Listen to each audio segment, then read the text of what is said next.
La résidence Ibeji est devenue l'un des immeubles emblématiques du quartier Zongo et Uzu, dit également zone résidentielle de Cotonou au Bénin. Elle a été conçue en 2012 et livrée en 2020. J'ai rencontré les propriétaires, promoteurs, monsieur et madame Alao, en 2011. Ils avaient déjà fait réaliser plusieurs bâtiments de bonne qualité.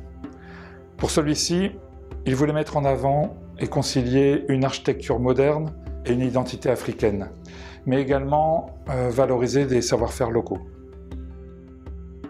Monsieur Alao est d'origine Yoruba. C'est l'une des communautés culturelles les plus importantes d'Afrique de l'Ouest, enfin les plus nombreuses je veux dire. Cette ethnie voit un véritable culte à la gémilité, ce qui a donné naissance à un art statuaire, celui des Ibeji.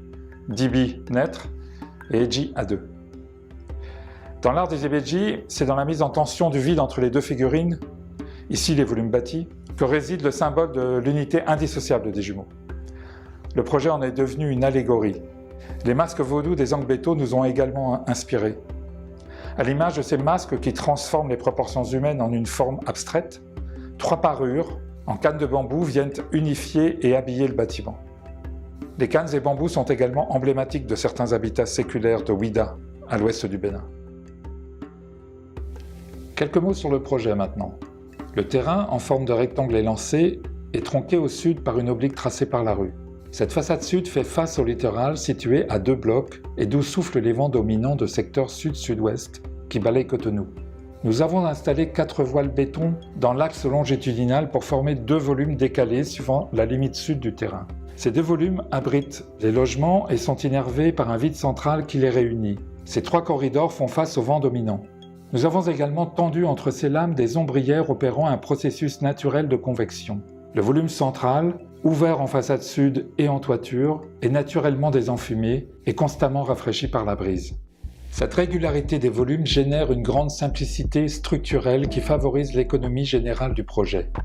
D'ailleurs, cette résidence, en l'occurrence de standing, pourrait être déclinée selon nous, et à moindre coût, pour des habitats collectifs accessibles à la classe moyenne émergente.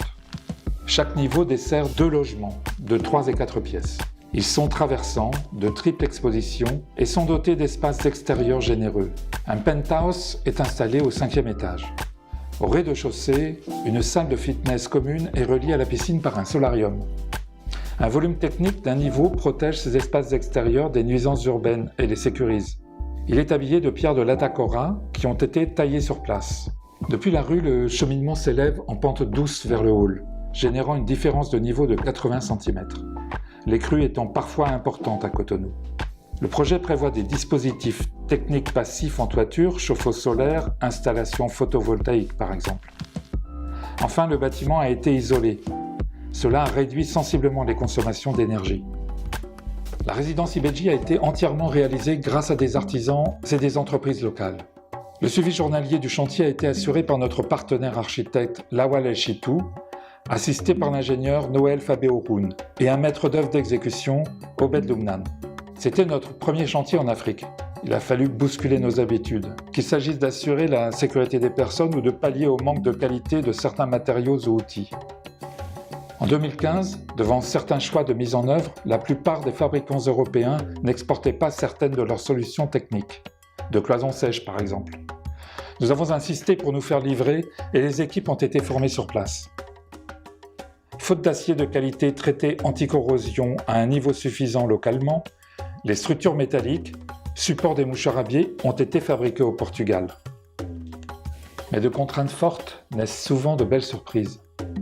On pourrait citer comme exemple des coffrages réalisés au niveau à eau et étayés avec toutes sortes de bois de récupération, mais réalisés après vérification avec des tolérances exceptionnelles.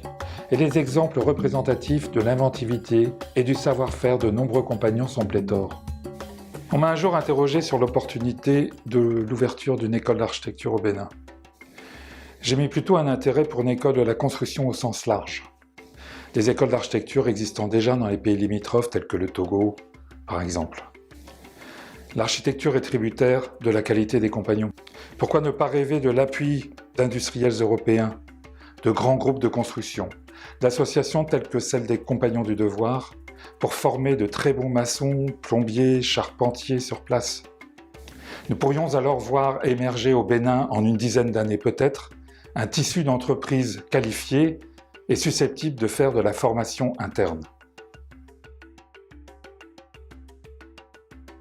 Oh, merci au Copalao, merci à l'architecte et big up à toute l'équipe. Noël Faboro, l'ingénieur du projet. Merci.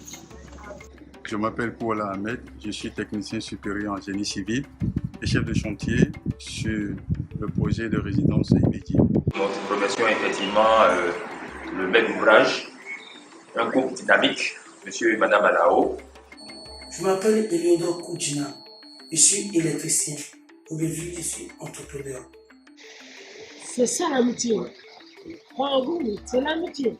Ça, c'est Jacques. Jacques, c'est l'architecte, le concepteur, le conseil.